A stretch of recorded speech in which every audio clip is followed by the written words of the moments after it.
And that is why I take pride not only in the clear signs of recovery and stability, but in the direct relief Ghanaians are experiencing from our economic policies.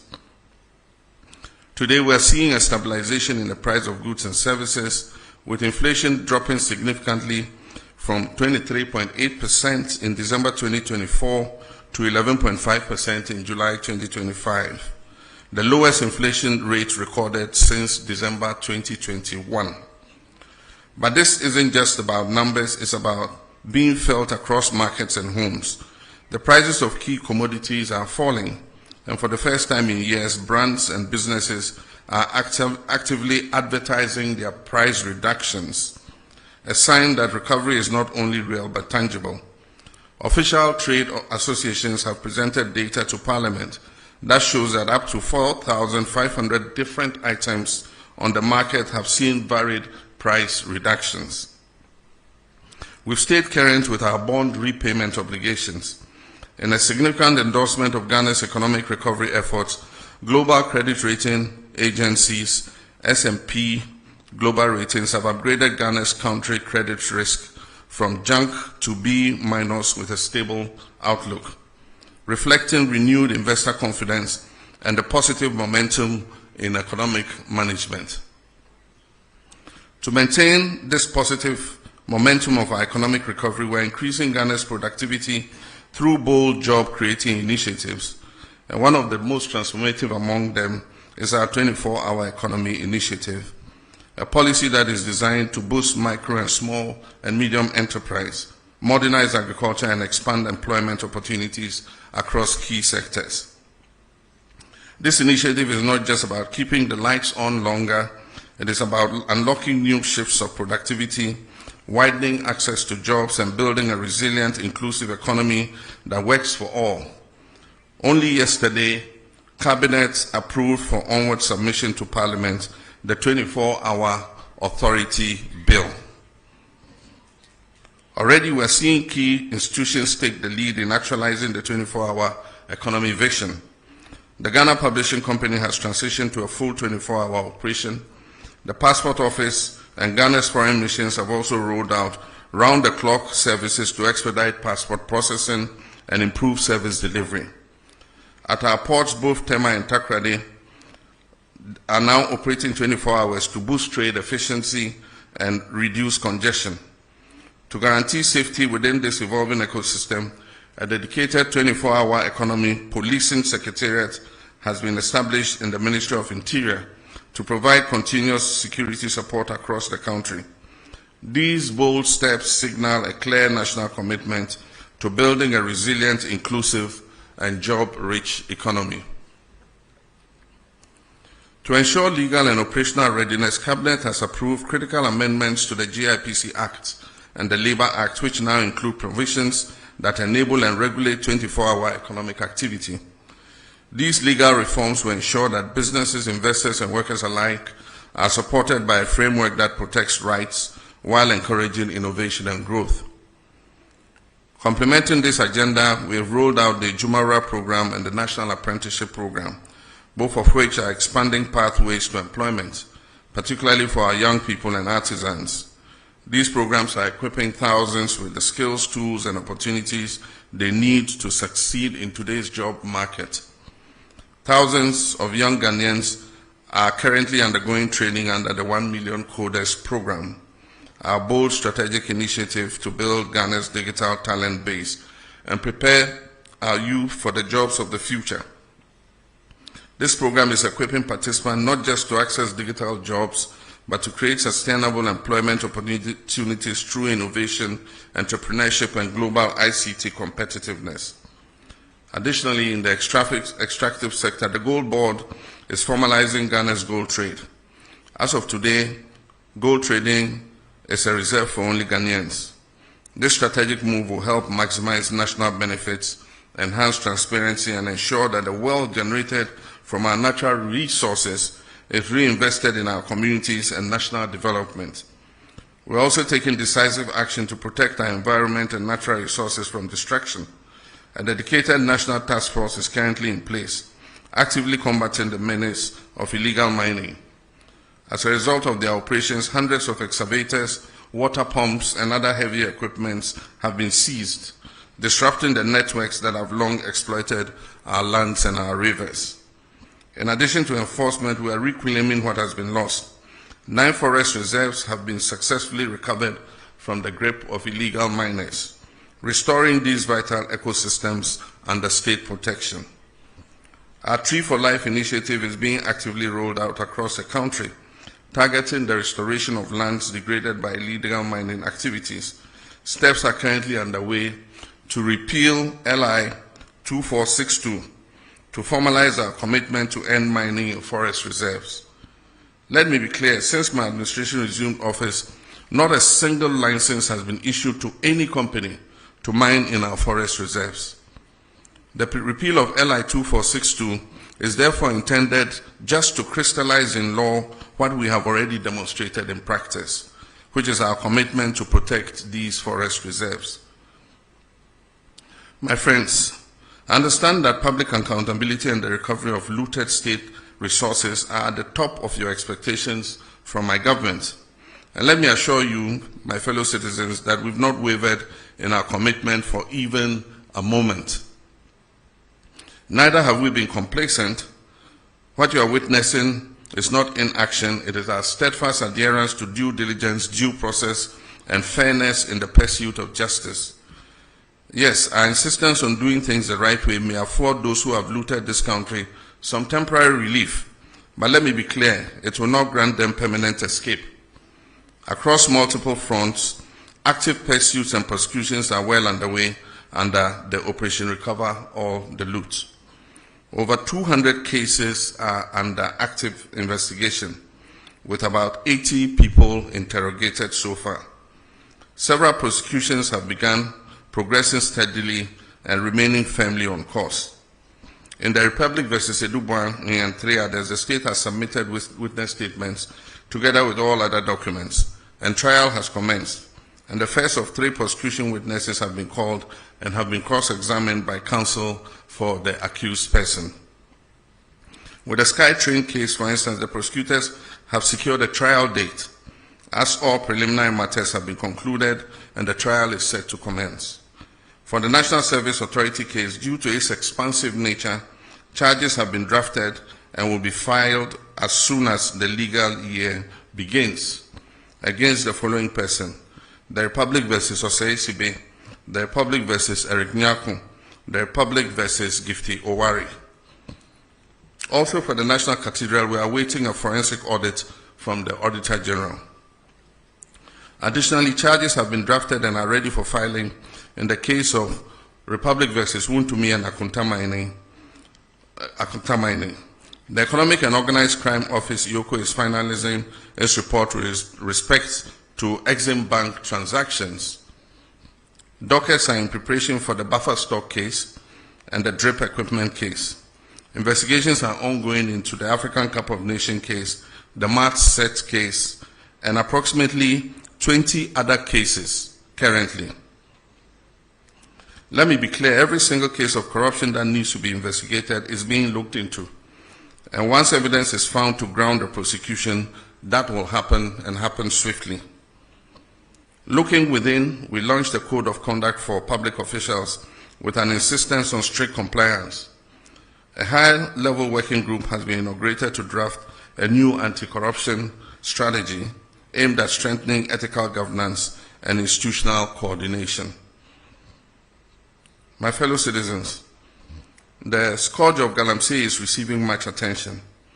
We've established the National Anti-Illegal Mining Operations Secretariat, NIMOS, as the Central Operations Command Center coordinating the national fight against illegal mining and its associated environmental degradation. In a coordinated effort across all security agencies and the Ministry of Lands and Natural Resources, 440 excavators have been seized. Over 1,400 arrests have been made, with suspects awaiting prosecution. Over 300 Shamfang machines have been confiscated and destroyed. Over 900 water pumps seized from illegal mining sites have been handed over to the Ministry of Agriculture for distributing to farmers for irrigation purposes. Of Ghana's 288 forest reserves, 44 had previously suffered varying degrees of destruction from illegal mining. Notably, 9 of those reserves had become no-go zones due to the presence of armed groups. Through the Ministry of Lands and Natural Resources and with support from the security agencies, we've successfully repossessed all 9 of these red-zoned forest reserves.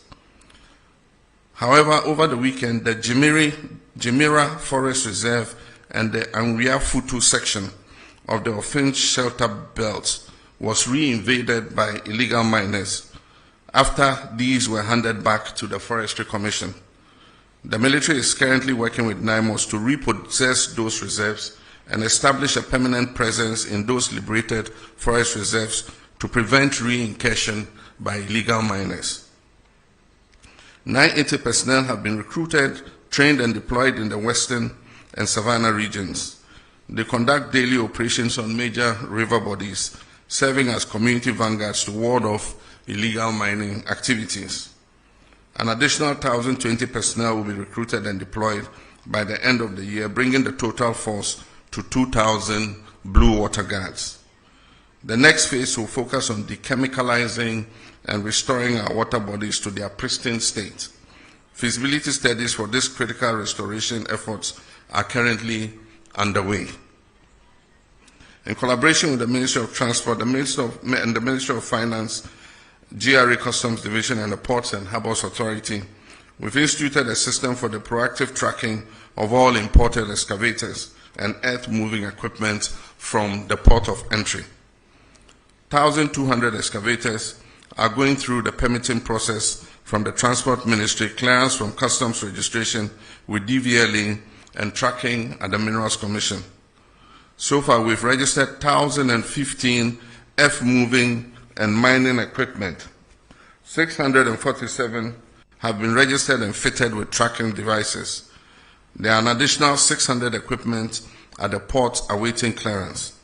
An additional 350 tracking devices are expected by September 12, 2025 to enhance this monitoring effort. The Constitutional Review Commission is actively engaging stakeholders across the country, gathering views on how best to shape the future framework of Ghana's democracy. This inclusive approach ensures that voices of citizens, civil society, and institutions are reflected in the evolving constitutional order. Friends, internal security is important for economic progress. Pursuant to our commitment to improving security, we have earmarked 1 billion Ghana cedis to retool our security agencies. The Ministry of Energy has recently granted a declaration of commerciality for the Ebang Akoma oil and gas discoveries in Cape 3 Points, Block 4, confirming their commercial viability. This paves the way for the joint venture partners ENI Vitol, Woodfields, and the Ghana National Petroleum Corporation to proceed with a full plan of development of this oil well. This milestone brings us closer to increased oil and gas production, reinforcing our commitment to responsible resource management for the benefit of all Ghanaians.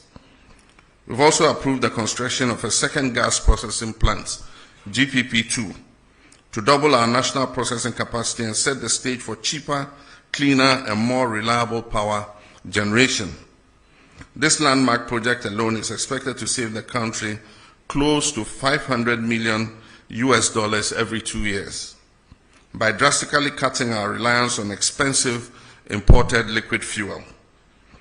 Beyond the cost reduction, it is projected to create over 1,000 direct and indirect jobs, fueling both industry and livelihoods.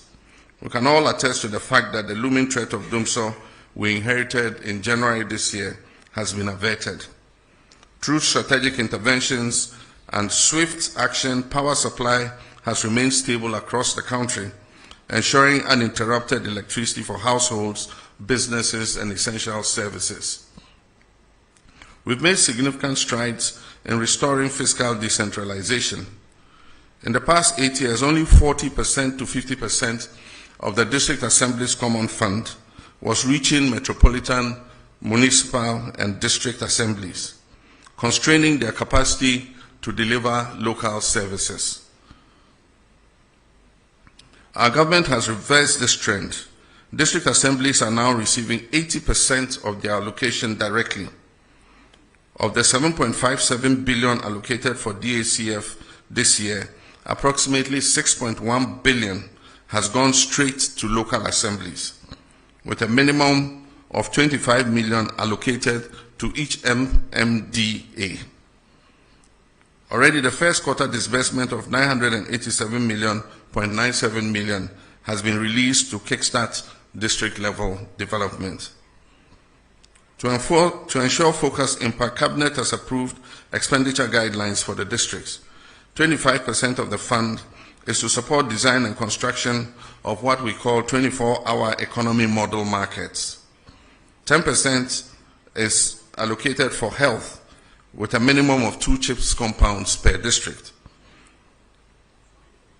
Education, 1 kg, 1 primary, 1 GS block, potable water, at least 10 boreholes, environmental sanitation and school furniture. 7.5% for MMDA administration, monitoring and evaluation, and 20% is allocated to finish and finished legacy projects. Simultaneously, all statutory funds such as 2.03 billion to the National Health Insurance Fund and 2.71 billion to GET Fund, covering NHIS, arrears and free SHS, have been released in full, underscoring our commitment to public service delivery and local empowerment. Next week, I'll cut the sword in 3 locations to signal the start of the Big Push program. The first phase, understandably, covers mainly the road sector.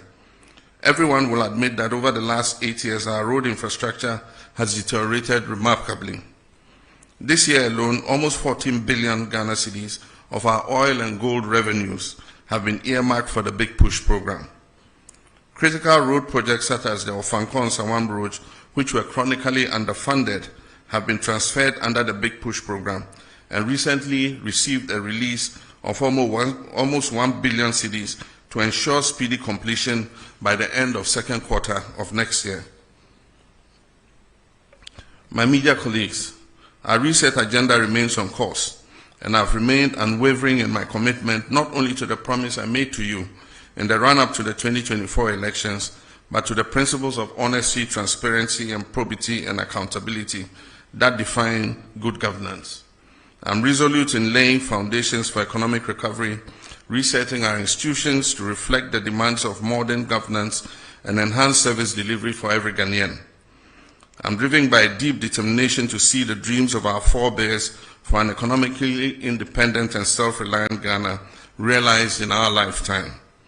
I'm equally determined to restore Ghana's rightful place as a respected voice and actor on the global stage. With your continued trust and support, I'm confident that we will not only meet these goals, but also build a nation that serves the hopes of this generation and the aspirations of generations yet unborn.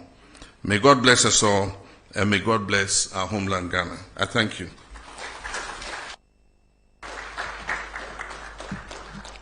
Thank you very much, Your Excellency. At this stage, we will delve straight into the question and answer session, which will be guided by the following rubric. There will be 1 question per questioner, and this is to ensure that we maximize the time. This program is supposed to last for 1.5 hours, and we are due to leave here at 9:30. I would also entreat you to avoid lengthy preambles to questions so that we can afford as many of you the opportunity to ask questions. There will be 5 batches of questioning with 4 questions in each batch. 2 microphones will be placed on either side of the middle row to enable these questions to be asked. So at this stage, I'll call on the ushers and stewards to position the microphones so that the questions could be asked. Okay, so the gentlemen on either side of the middle row are with the microphone. So if you want to ask a question, please put up your hand. You catch my attention, I will. All right, so we have the president of the Ghana Journalists Association who is supposed to embody your collective aspirations. So I would accord him the courtesy of asking the first question. So, Mr. Jumfo, you may ask the first question. After which I see Kojo Prekodankwa, and then the co-Moses of Bloomberg, and then one lady in the middle to bring the number to 4. Mr. Jumfo, you may ask your question, please. Thank you, Honorable. Mr. President, thank you so much for this opportunity, and having been given the opportunity to set the tone for the media encounter. Permit me to commend you for availing yourself for this media encounter and for your commitment to transparency and accountability. Your willingness to face scrutiny just 8 months into your term set a commendable example of good governance. We also wish to commend you for your assurance and firm commitment to safeguarding the safety and protection of journalists across the country. Now my question, Mr. President, as you may be aware, remuneration and general working conditions in the media are not the best, especially in the state-owned media, which falls under the authority of government. This situation is a key factor in our low ranking on the World Press Freedom Index under the economic indicator. What measures is your government putting in place to improve working conditions in the state-owned media and also to provide relief for those in the private media? Also, assault on journalists are on the rise, and I know this is of great concern to you as a journalist yourself and a proud member of the Inky fraternity. The Ghana Journalists Association would therefore like to know what your government is doing to address this disturbing trend. Thank you, Mr. President. Thank you very much. Kojo, you may have the microphone now. Good evening. My name is Kojo Prekodankwa, Kesben Media.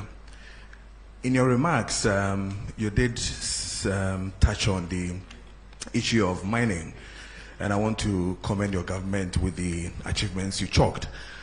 But recently, we heard that Ghana Water Company is proposing almost about 280% increment in tariffs. One of the major reasons they raised has to do with Galamsey and how it is affecting them to get us good or potable water. In this way, I would want to ask, Mr. President, would you then consider the argument that we should have the state of emergency when it comes to illegal mining? Thank you. Thank you very much, Kojo. I believe I called the Moses of Bloomberg. Yes. Your Excellency, thank you very much. My name is Akol Moses, a correspondent of Bloomberg. Your Excellency, Ghana's economic indicators have turned into a positive trajectory, and buoyed by the ratings you also referenced and investor confidence. Do you think that that gives enough scope for you to go back to the international capital market, maybe for your first Eurobond after the default? Thank you. Okay, so we'll take the final question in this batch from the lady whose hand is up.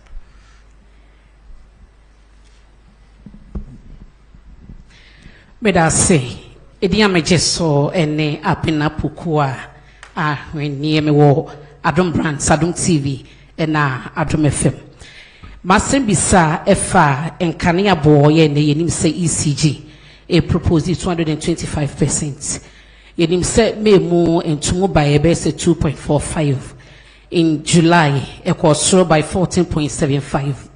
Ne nyina so yenim se aban no wani so de hu se 24 economy o de be yedwuma na Ghana for do anya mu fa so. It is say ECG the 225% increment eba yenim ha wa proposal no ene ho komodi be ko ne percentage om de begina ebe ko Ghana fo bebre na na company say ano yeden ye bisa se betumanya nsunsanso e wo 24 economy no so Ghana fo butum na ebiom so aban be hwese obeso asene eye subsidy ama omanfo ho atoma na medase. So His Excellency the President will field these questions at this stage. Thank you. Thank you very much, President of GGME. Your question is a double question, one on remuneration and the other on assault of journalists. With regards to remuneration, I would say that it's not only journalists in the state-owned media who are dissatisfied with their salaries. public service salaries are not living wages. I agree with the TUC that we must work towards a living wage. All of us are dissatisfied with the salary we get as public servants.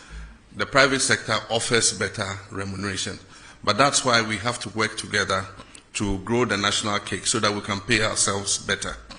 And that is why there's agitation for cancellation of Article 71 in the Constitution, because we all must feel the pinch so that we can grow things together. But when you cushion a certain constitutional class and they have more cushy remuneration than the other people, then it creates a kind of discrimination between public service.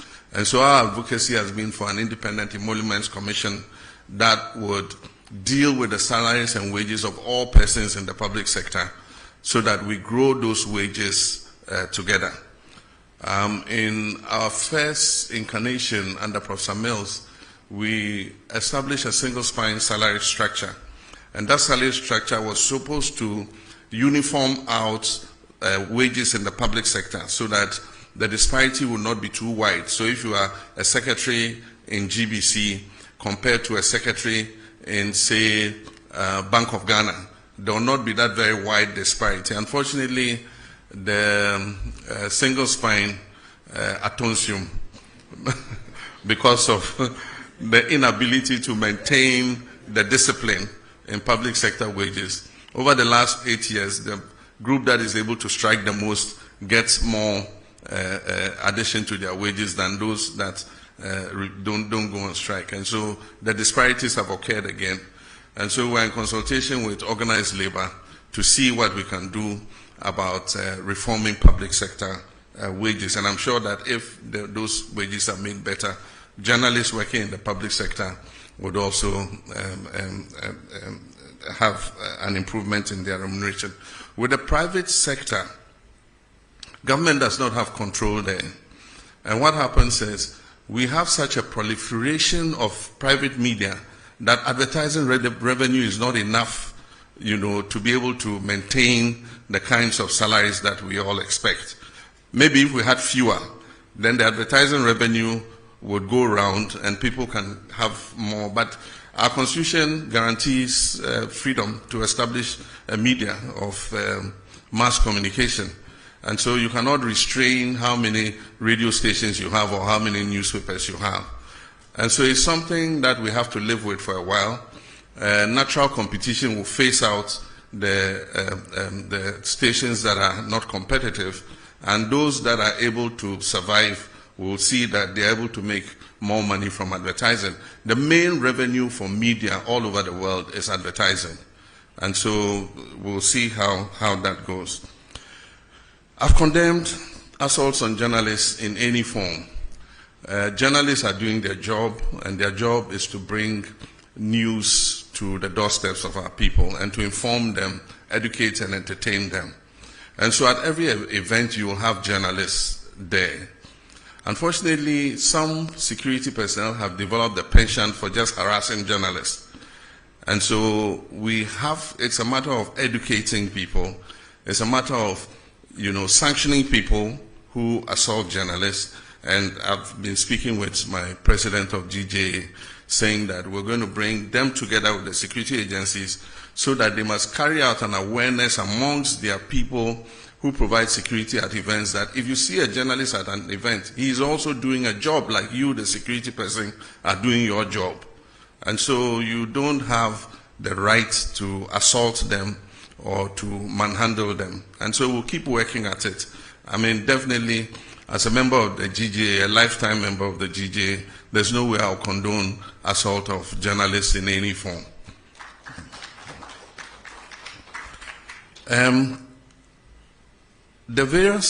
We do occasional review of tariffs. And when these tariffs are about to be reviewed, proposals are requested from the utility organizations. And so I noted that recently Ghana Water presented their proposal, and Electricity Company of Ghana also presented their proposal. It doesn't mean that the proposal they present is what is going to be implemented. We have the regulator, which is the PURC, that looks at all the factors including the exchange rates, including the cost of production and all that, before they determine what increase in tariff is allowed. And so the fact that you hear that water companies says they're going to increase by 200 and something percent does not necessarily mean that PURC is going to allow them to do that.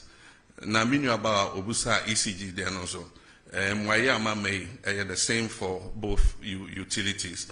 ECG so I propose 200 and something percent, but I know in China PURC budget to say to me into electricity tariffs musa. Share a nyoma a core electricity production mo to say fuel nesan nyoma and sana omashe senya omo de tariff ni besi. Na MRP no at the frontier your tariffs akosro ne say nipa bebre entua. Enti mo share ECG say your commercial and technical losses are almost 42%. I just say of electricity almost ton, almost to me a home akechia of only about 58%.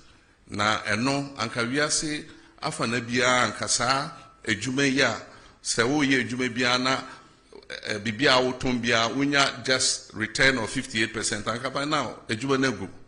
Nso akoya aban de se a so na aban abeboa a so na aban abeboa enti afi de ya sesa omo hwe ejuma no so na ya without borrowing